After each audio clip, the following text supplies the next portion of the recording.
nga pela za matumbo limoko ya Noël amona likambo ba ndolanga nga nazalaki baninga nga ba yebi ba ma Chantal ba JDC ba yebi nazalaki soki to bandi ko discuter na ya Noël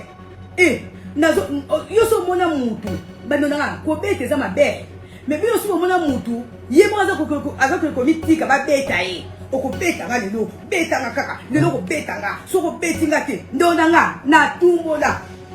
nga mona bana pe ko mitika pa ya Noël lelo ko beta nga okobeta nga so ko betinga te lelo ko biba te nga nazalaki soki to swani na ya Noël bolinga bo mwana na ba age wana soki ya do funga mona sala tuna provoquer ya beta nga o mo beta ke lelo ko beta nga kaka okobeta nga o mwana kangie na pantalon okobe ya no ipa mona makambo do na sali tu kaka pa beta nga bon tanga ko bana ko beta nga ya Noël asala ndanga mbangu na rue de la forêt na boto la esiko ceinture azola ndanga asimbi pantalon boye na bi ozui mais nazo kima ngaka kaka munoko ngaka munoko mukolo ya Noël abeta kanga bando nanga wera son asa zui miso avimisi ponga mona za ko nyuka ke abeta ngai ata azaina kasaka mutabeke ya kaloba mingi kanda kana nzoto sikonga lokana banda nazaki te ba munoko ke soki alobi na ngate bona zokebla ko mitika lelo ko beta ngaka lelo ko beta nga muta bata boye na ko simba na ngai yote si deji na ko simba te lelo ko beta nga kaka okobeta nga mama na ngai tala liswe we nga bu nga liswe ako mama biso sacré ozaki na raison miswa sivie za ko vimba papa ye sivie miswa nani c'est que voyou wana kaka ya wera mtabeti yo voyou wana kaka papa te na tutana kina mir na yese mir nini eza kaka voyou wana wera wana à partir ya wana desko papa na biso kwa bandaka recherche ya wera sol voyou moko ba nga bomela nga mwana nga misu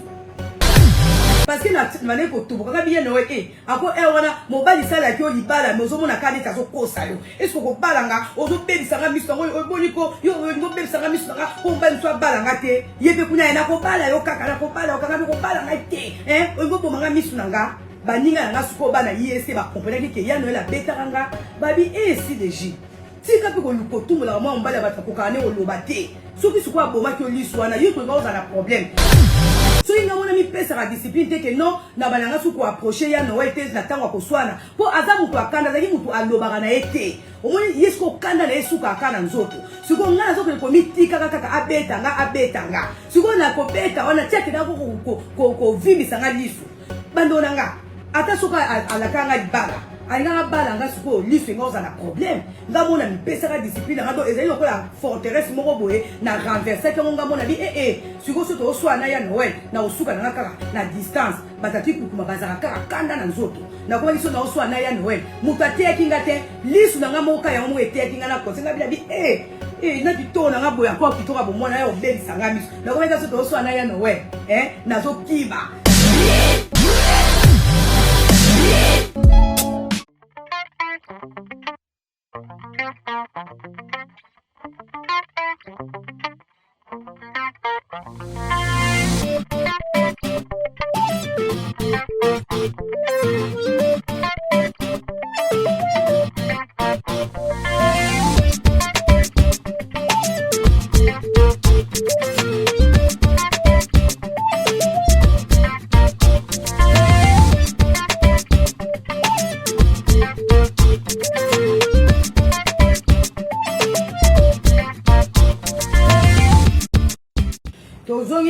La 2 Corinthiens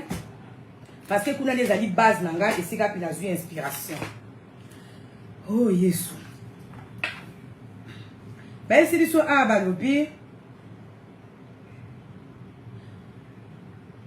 Oui, nous renversons les faux raisonnements ainsi que tous ceux qui se dressent présomptueusement contre la connaissance de Dieu. Et nous faisons prisonnière toute pensée pour la mener à obéir à Christ. Bandonanga, ba pensée na yo pe ko kozala prisonnière. Ba raisonnement na yo pe ko kozala prisonnier. Satan ko yupe ko kanga ba pensée na yo façon na yo ko mona makambo, façon na ko comprendre makambo. Satan tiango la prison pour comprendre les sous réalité té. Tant unaza ko lamba, tant nazo lambela ya Noël lo. Alors comme naïba déjà qui n'a côté à maté à oyo, alors on a dit qu'on prier en langue. na bandi ko prier langue na bandi nga ko yemba oh yanda la basanta la baya oh yondolo bo sanda la bayanda ya baba na bandi ko yemba na bandi ko yemba bala moko sikoyo na bandi ko na koti sikoyo na matea o na roteya nzambe na ngai nazwi révélation tant nazo lamba Temo na bande ko yemba nazo yemba oh yanda la basanta la baya oh yondolo boko saka mukemke na na cuisine yembi nazo ngaza na ka bongo na prière na langa désordre bala mo sikoyo batu na to zaina ba na sima na bien nazo révélation to zaina frère Jérémy na mama na nga ndaku na batu mususu na sima na bibo ya boyo kana likambo oyebike nazo révélation par rapport à ma terre na rotea. Oui, que biso le na mokili batu mingi oh Saint-Esprit na sepela ki nango mingi boko contredire nga mais nga nazo ba que selon que Saint-Esprit a révélé ki nga ton nazo lamba nazo prier na nga langue na zui et révélation yelinga par rapport à l'iteya. Donc même raisonnement na biso façon na biso ko mona makambo eza na kati ya prison to kumika ba suiviste ndeko moko akomeli nga lobi maman Sylvie abina nga maman Sylvie il faut lamber la kalutu ya libaya ozo sela lutu ya libende sikoyo na bali ko yebisa bando na ngana esinga biboyo ka révélation sikoyo na bitana ndeko oyo azo sikoyo eza na ba moment mususu il faut kaka ko lamba aussi ko lamba ozwi lutu na oyo ya libende au servir nango ce n'est pas dit que soki ozo lamber la lutu ya libaya il faut kaka forcément tant aux autres chapes biloko na sali tozo balola il faut kaka o balola lutu na libaya en plus là ko yebisa ba frère na tozo na kati na garage na bi Jérémy en plus batu bazo comprendre te nga so na zinga na comprendre ba koko na biso banda kala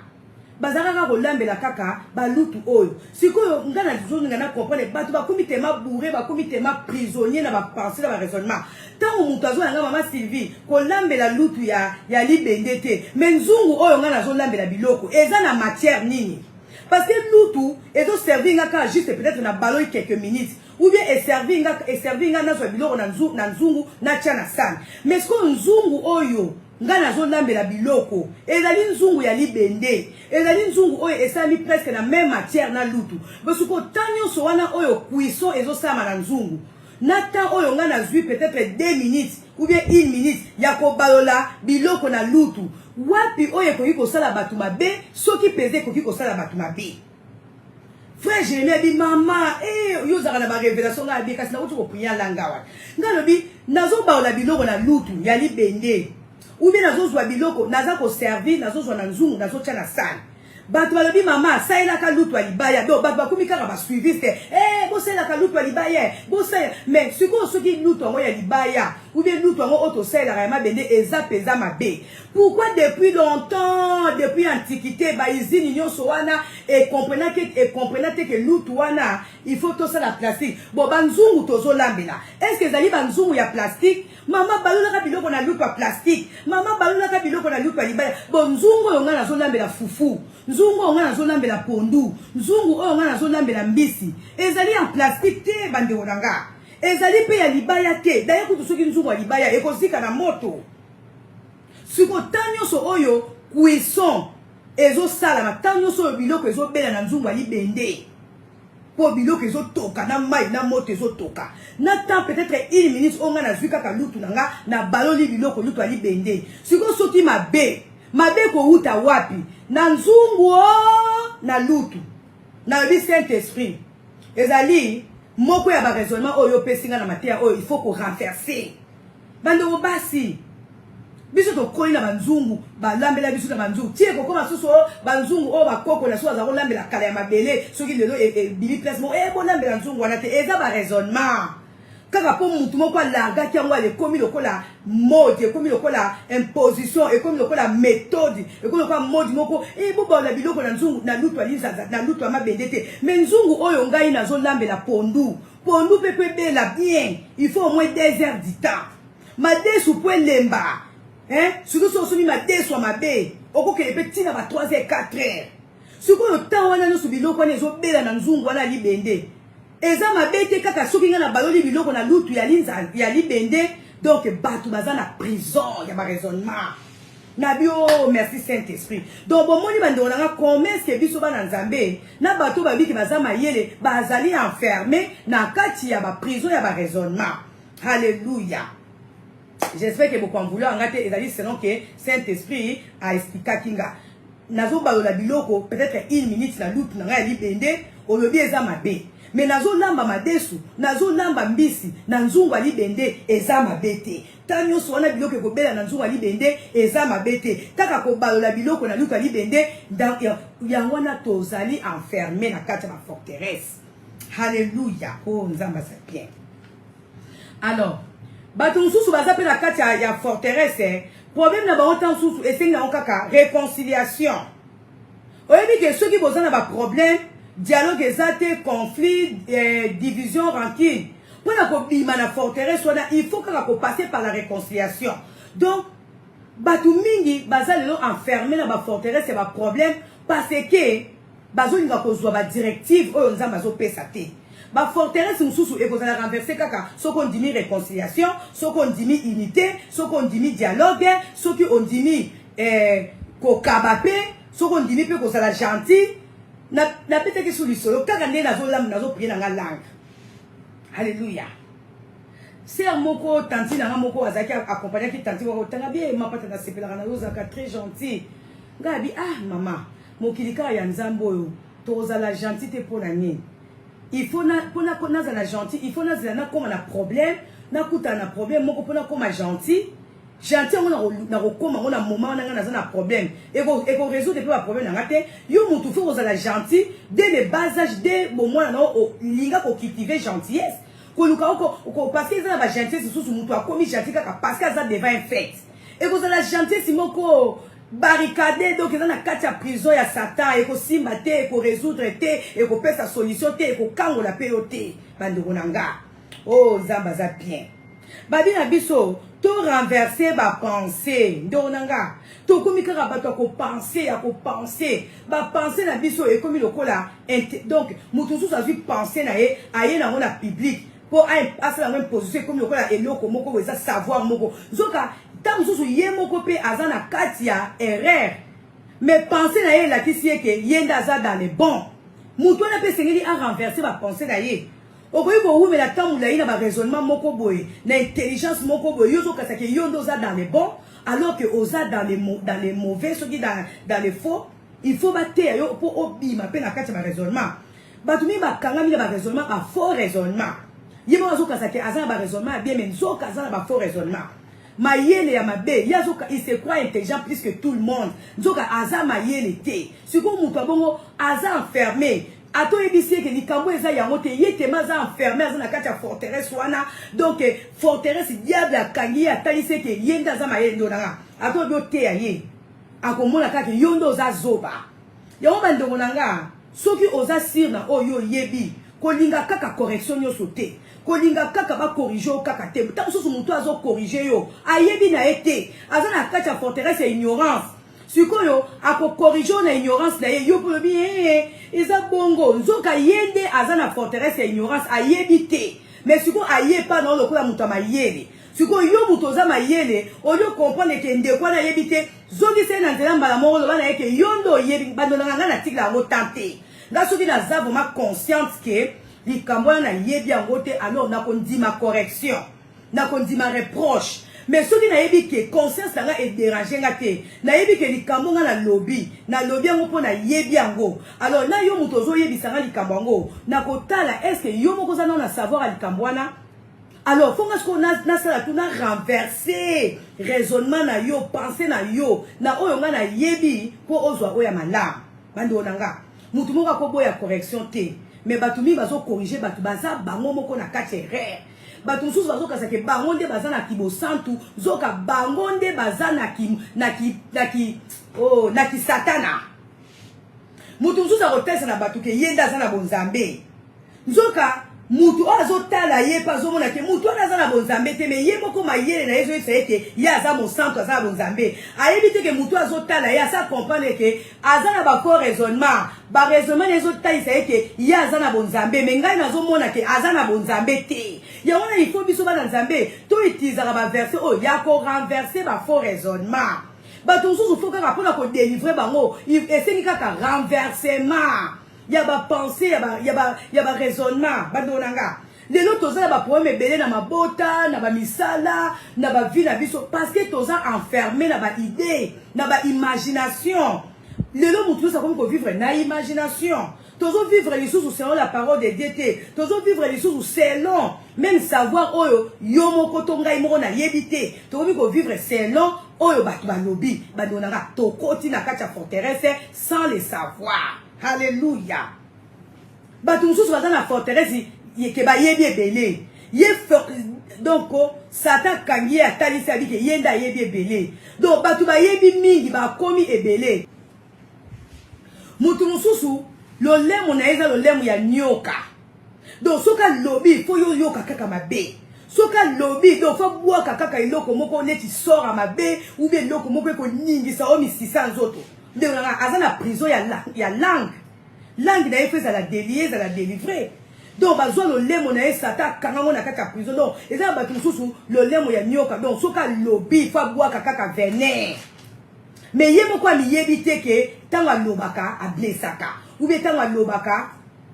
maloba mabe tango alobaka adekwa ezali forteresse o Satan kangi ye yazomona kaka azoba malamu tango mpo koreproche est-ce que nga nalobi mabe donc ye moko aza déjà sûr ke bazoloba bien mais bato bazoyoka ye bazomona ke moto oyo maloba neza mabe maloba ya malédiction maloba ya ezanga kimia maloba oyo epesaka kaka baproblème ezali forteresse mais Satan kangi na kati nango sikoyo il faut moto wana azala ba arme spirituelle. Alléluia. Oh ya ba santa la bakoma kaseke. Alléluia. Alors ba isi biso donc mutu mususu soka fingi te journée wana olala te awa eta manquer na devoir moko boy eza forteresse eza batu mususu soki ba soigner te eza fort anonanga ngapela mususu donc matumboli oyo donc soka tumboli mutu te soka créer kaka incident te azana amoyeti a manquer le loko moko donc pona ye ko créer ben incident to ko tumbola batu eza forteresse wa bisaye bandonanga ngapela za matumboli moko ya noela mona likambo bandonanga ngana zalaki baninga nga ba yebi ba ma Chantal ba JDC ba yebi nazaki soki to bandi ko discuter na ya nowe nazo yoso mona mutu bandonanga ko bete za mabe mais bien aussi mona mutu ye mo aza ko mitika ba beta ye okobeta nga lelo beta nga kaka lelo ko beta nga soko betinga te ndonanga na tumbola nga mona bana pe ko mitika pa ya nowe lelo ko beta nga okobeta nga soko betinga te lelo ko biba te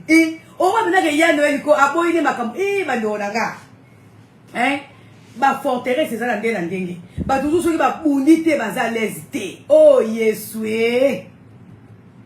Alléluia. Nga nazaki soki toswani na ya noel boninga bomwana na ba age wana soki ya do funga mona sala tuna provoquer ya betanga omwa beta ke lelo ko betanga kaka okobetanga omwana kangie na pantalon okobe ya no ipa mona makambo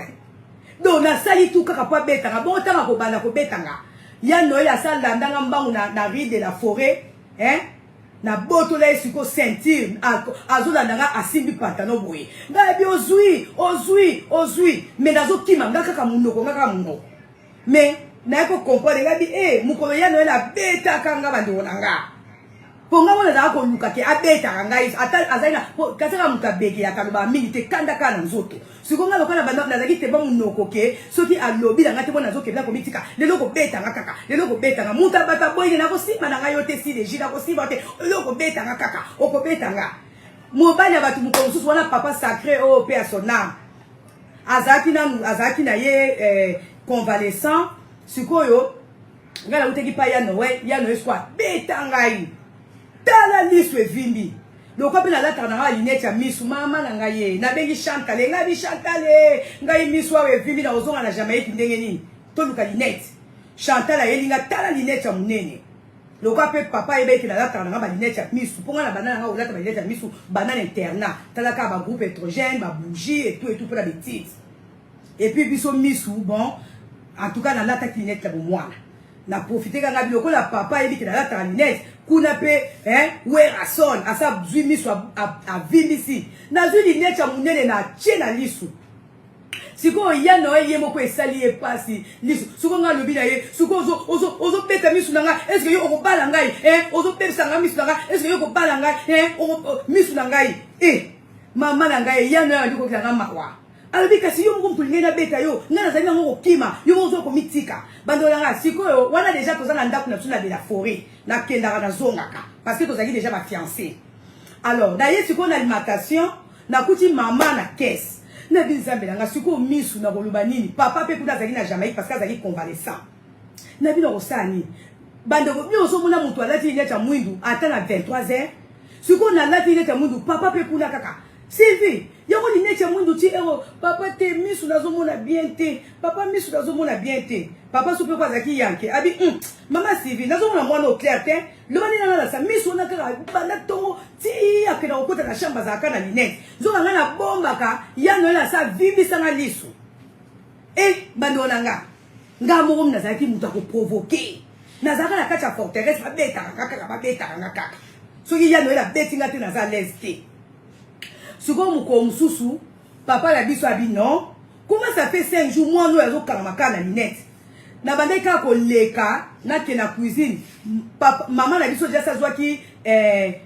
comment je peux dire, papa c'est ça qui est. Soki, l'année na moi na civil, l'histoire na azo bombe loko. Na zo leka ka na ke na cuisine, maman benda na linette, maman na ngaye. Tala liswe. Ouais, nga bo nga liswe.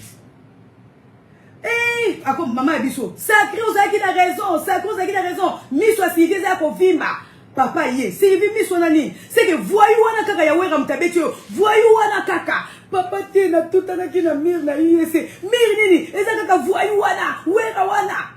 bano nanga ti banda wana suko papa la biso desko ba période a monde desko yango te wana déjà sa fiancée kinga je pense te na fiancée nga te zaki au batama à partir à wana desko papa na biso sko bandaka recherche ya wera sol voyou moko ba nga bomela nga mwana nga misu ya noela chamu noko na sia lobi si deji ato ye ko lata nga na nzoto ko na ko simba na nga yo lisusu te banda jour wana bando na nga je vous dis la vérité ti lelo ya noela simba nga su na nzoto te nga pe na comprendre ki na bi parce que na mané ko tubuka nga bi ye no ako wana mobali sala ki o libala mais ozo mona kani tazo kosa yo est-ce ko balanga ozo bebisa nga miso ngo oboliko yo ngo bebisa nga miso nga ko mbani so balanga te ye pe kuna na ko bala yo kaka na ko bala kaka ko bala nga te ngo bo manga miso nga ya Noël azwa donc alapa asimba nga sututé nga mo pe na mitali baninga nga suko bana yese ba comprendre ki ya Noël abeta nga babi si deji tika pe ko lukotumula mwa mbala batakokane olobate soki sukwa boma ki oliswana yo to ngoza na problème ngabi nga bala nga na makasi yo ba babi ata nga bala yo mais nga mona kake abali mwasi azana problème na liso nga mosko na mi pesa discipline bando nanga donc soki na térité pour vous dire que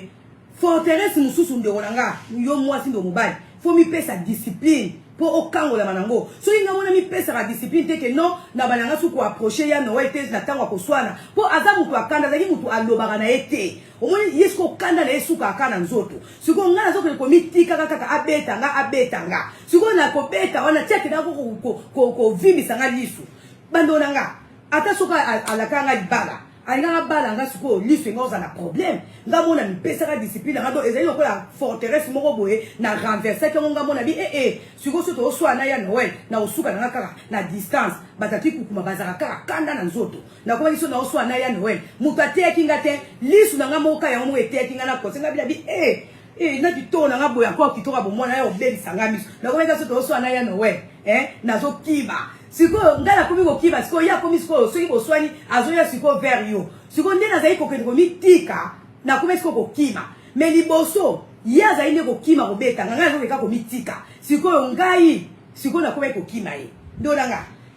na petit témoignage au pambate pour vous dire que toza kan fermer la forteresse épelée donc forteresse mususu yo moko lingi kaka mutu asimbo na nzoto mama mi pesa mso mutu yo ba beti yo ata mobali yango yo ata mwasa yo ako sepela mona mwasi azana pota azana eloko boy donc nga mona mi pesa ka discipline nga kenabi ata to soigner na ya Noël na okena su ko mitika te pona ki ko comprendre que aza mutu abegeyaka alobaka mingi te sko kanda na ye ngape munoko elataki nga yawa na kanda na awe ko beta nga place mabe na mipese na discipline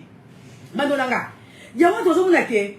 esengeli yo mutu o comprendre forteresse na o eza nini to batu o yo vendre na bango forteresse na o eza nini même na kati ya couple soki oso comprendre que mobali na waza colérique bien beta ko pamba eza forteresse so mo ibo ndi oswa na kima na yo parce que Satan n'aime ta kangi wana parce que mon lit moment déjà c'est latier tant oswa na ka ayebite ka so beta o to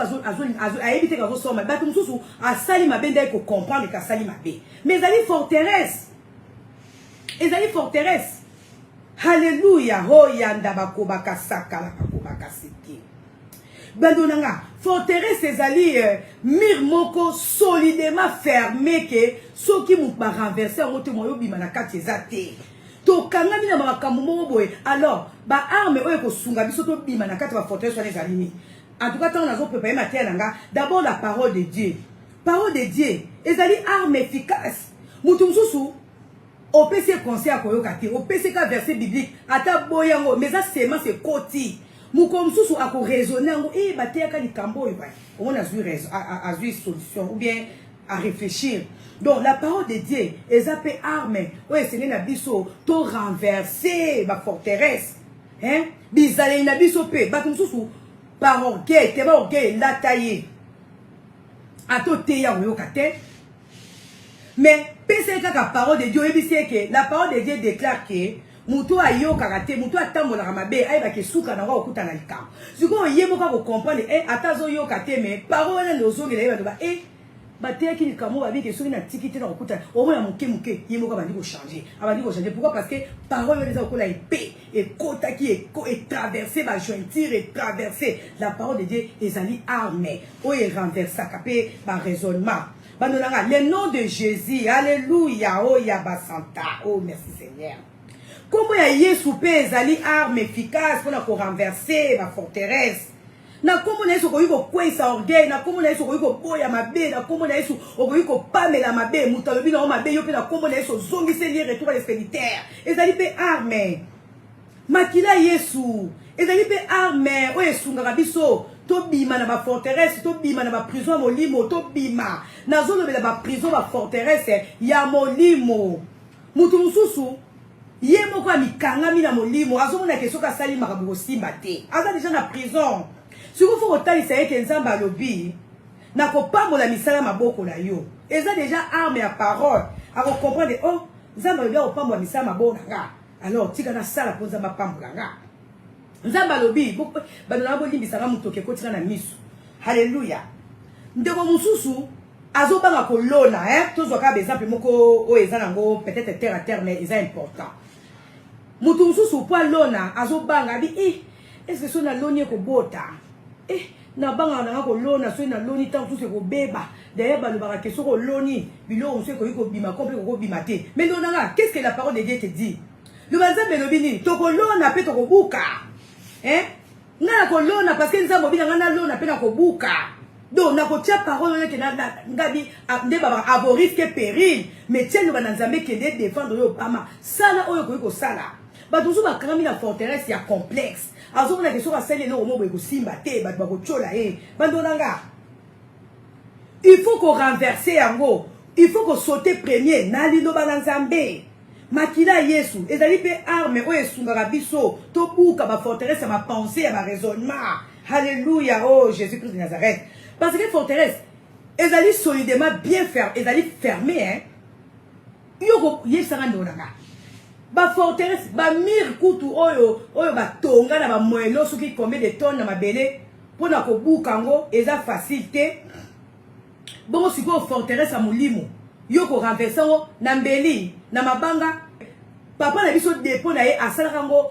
porte nango na porte ya mabende ya mobi metal te sala kai charpente wana na ba porte tout siko jour à pillage na 91 ba kadena oyo papa na biso atiaka na porte na ya dépôt po fungola ngo donc fo zala bandonanga donc a sécuriser ki tema dépôt na ye tema ke trésor na ye ezaki na kati biloko na ye ba marchandise na ye ba conteneur na ye ezaki ko vanda kaka na kati ba biloko na vanda na kati ya dépôt wana. alors à sécuriser tellement à salaki porte moko oya mobi métal je me rappelle encore mobi métal na ba cadena moko uta na Belgique pour na ko buka porte les aga facilité bando nanga jour ya pillage na 91 wana papa la biso azo bela parce que ba pillera papa la biso et non peut même papa so beaucoup plus c'est qui pillage ba ye ko piller na dépôt bando nanga ba soda parce que ça la guerre ya ba ezaka armée ou ça révolte je pense ba ye ko buka porte à dépôt bando nanga bana kitambo oyo bazana ba souvenir o ba yebi lisolo o ba yebi ba policier ba ye po ba buka porte bazo ko babadi ko beta ba balle na cadena bazo beta ba balle babadi ko buka dépôt na biso banda 8 heures. Ce que je vous dis est vrai. Bandonanga naza devant Nzambe, naza devant basala Nzambe, ba Nzambe bozola nanga. Ce que je vous dis est vrai.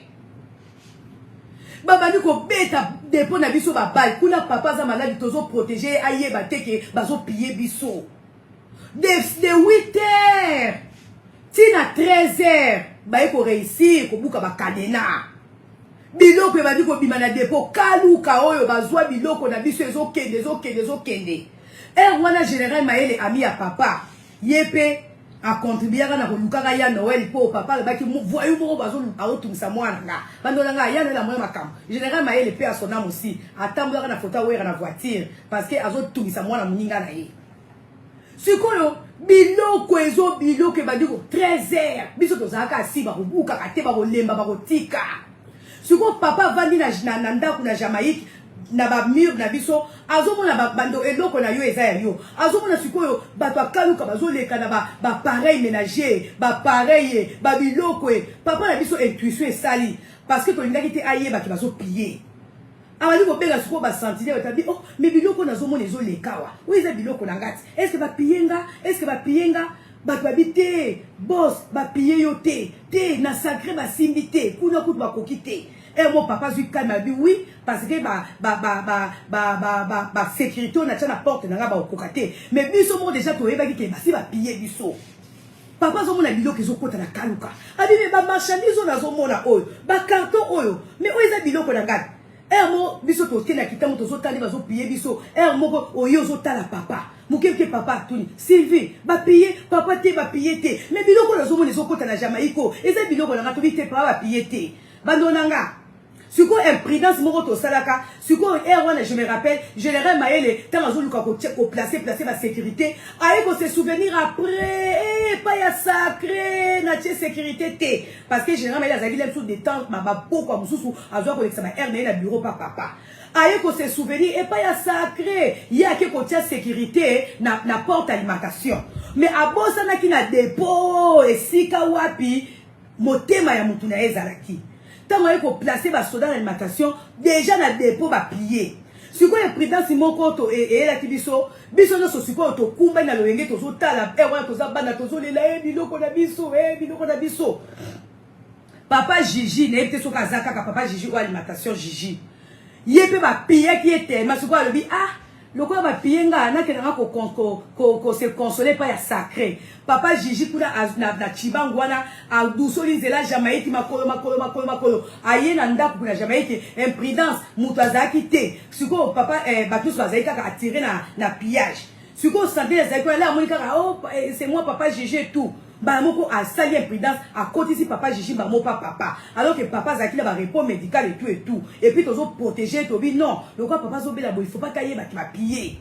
siko yo Gigi papa Gigi ta ma continue na kati ndaku papa la monier abi vieux Gigi parce que ça vient papa abi vieux Gigi boni vieux Gigi nazo ka ba piller ngai pe wana yebite kuna na sacré pa nga mais ba ba yebisinga ke pa nga ba simbité. Papa Gigi sikoyo yesu alobi oh sacré et pas na ba piller qui déjà kala mais pas na c'est grave encore ti sikoyo et pas na bazo piller ba moko l'état sikoyo maman na biso moko so pe maman le kazaïso aya ko mona ke papa za na mupaya papa Gigi asa yebisi papa oh mais sacré yo za na retard et pas na okuna kutu pillage ti sikoyo zo continuer Nzambe papa na biso abandi bapiyenga pasi na ngai mbongo na ngai ya pasi mbongo na ngai ya pasi mbongo na papa bandi kolela bamoto lani tobi papa Jiju osalaki mabe papa yebi te ke bapiyaki biso bandi onanga donc nazotesa bino ke eza ba place mosusu soki eza tellement bien sécurisé il faut beaucoup d'efforts donc yango biso pe na molimo eza na ba situation mosusu tellement okangama nango yo sécuriser ba pensée na yo o sécuriser ba raisonnement na yo ndonanga pona ozala même délivrer nango il faut beaucoup d'efforts même ata bato ba buka biso na dépôt ba fournissera ba effort parce que de 8h à 13h nde ba réussir ko buka dépôt na biso bandonanga soki au mimoni koza na kati ya forteresse parce que forteresse ali lié moko bien entouré bien sécurisé bien protégé Satan sera sa kangi batu na ye na ba pensée na ba raisonnement na ba makambu na ye wana ndonanga pour ba kango pour okangwama il faut beaucoup d'efforts il faut yo moko pe ondima kozwa délivrance il faut yo moko pe osala ba démarche ya molimo ozana kondima ozana parole ozana na comment on appelle ça encore on utilise ba arme nyonso spirituelle pour renverser au buka bandonanga na pesi témoignage oyo papa orgueil pour on teste que eloko nyonso ezaka bien sécurisé et que biloko ezana kati pour na kozwa ngo il faut osala ba démarche ebele yo pe mwana nzambe soki molimo na yo ezana kati ya forteresse satanique il faut beaucoup d'efforts pour oluka délivrance na yo bato ba piyaka biso na dépôt ata ba piyaka biso mais ba fournissaka ba sinisaka ba balle de 8h à 13h, bah réussir au bout à dépôt. Pourquoi? Parce que ça a bien fermé. Alors, ceux qui s'attendent quand ils moi dans Zambé, à Kanakae pesa bien. Ce qu'on yomo comme moi dans Zambé, il faut utiliser ma arme en Zambé, utiliser parole de Dieu, utiliser foi, utiliser le nom de Jésus, utiliser Makila Yesu. Alléluia. Pour Obimanakati, il y a forteresse wana.